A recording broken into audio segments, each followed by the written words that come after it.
The Addams Family was an iconic television sitcom that first aired in the fall of 1964. At the time, it was wildly different from any television show anyone had ever seen. The TV show was a hit from the moment it aired and continues to be an important part of popular culture today. After the original show ended in 1966, it would go on to inspire several reboots of the series, as well as multiple movies and even a musical. The Addams Family was based on a cartoon of the same name, which was created by a man named Charles Addams. He first created the cartoon in 1938, and it was a bit darker and scarier than the TV show it inspired. However, despite some creative differences between the two pieces of media, they still went hand in hand. Even today, people still enjoy reruns of the iconic TV show. It doesn't have to be Halloween to enjoy this spooky and kooky show. It was an ingenious spin on typical sitcoms at the time, which usually revolved around average families. The members of the Addams Family may have viewed themselves as normal, but to the viewers, they were anything but.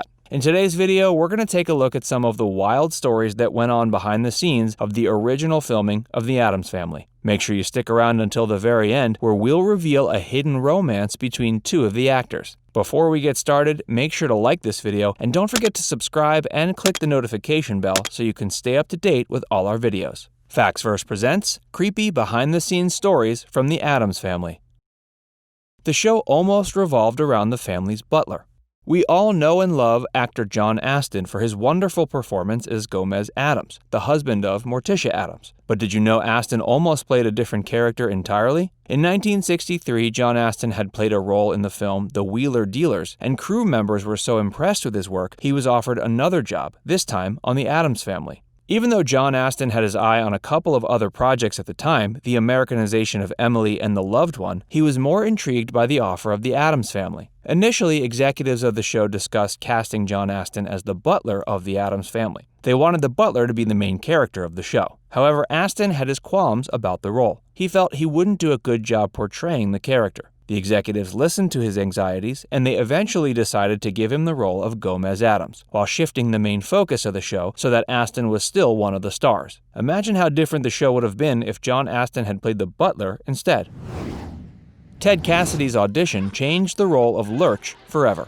At first, the creators of the show didn't want the character Lurch to talk at all. They thought it would be funnier if he was silent all the time. However, John Astin wasn't the only actor who helped shape the show into something even the creators couldn't fathom. Ted Cassidy auditioned for the role of Lurch, and he decided to make a bold move. During one audition scene, he ad-libbed the line, "You rang?" His deep voice fit the character so well, and the production team thought it was so funny, they decided to cast Ted Cassidy on the show. They also rewrote Lurch with a few more lines here and there, which did comedic wonders for both the character and the show. Lurch became so popular, the writers even made a few episodes that centered around his character. Oddly enough, Lurch was especially popular among young women who adored the show. Reportedly, Ted Cassidy received a lot of fan mail from teenage girls.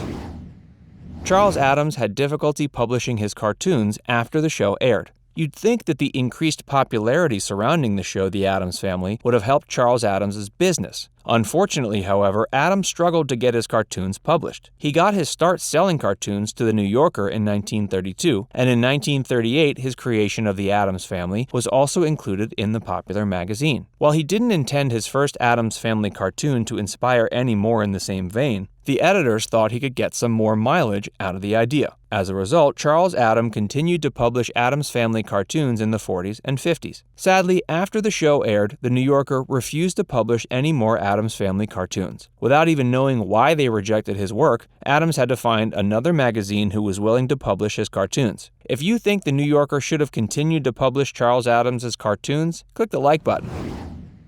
The actor behind Uncle Fester inspired a new law as a child. Uncle Fester was played by the actor Jackie Coogan. Before he played Uncle Fester, however, he was a child film star. He played the lead role in Oliver Twist as well as several other films. His father handled all of his earnings from the movies, but he died tragically in 1935. Even though Jackie Coogan was 21 at the time of his father's death, his mother and stepfather decided they wouldn't give Coogan any of the money he had earned while acting. They cruelly used his well-earned money on expensive items like cars, furs, and jewelry. Coogan sued the couple 2 years later. The law was on Coogan's side, and the state of California declared a new law called the California Child Actors Bill. It stated that the earnings of any child actor would be deposited into court-administered trust funds until they could be properly distributed once the actor reached adulthood. Although Coogan couldn't win back the money he had earned as a child, he helped to protect many other child actors from the same fate. Of course, later on, Coogan would more than earn a living as he played Uncle Fester in the Addams Family.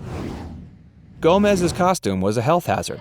In the show, Gomez often held or smoked a cigar. John Astin himself was quite a heavy smoker, but he also felt that the trait suited Gomez's character. The production team ran with the idea. After smoking during filming, John Astin would put the still-lit cigar back into his suit pocket. That way he could pull it out later without having to relight it. Of course, this would be incredibly dangerous with any normal fabric. As a result, the prop masters of the show lined Gomez's pockets with asbestos to prevent him from getting burned. While this was a clever solution to the problem at the time, asbestos would certainly never be allowed on modern-day television sets. Lisa Loring memorized lines before she learned to read.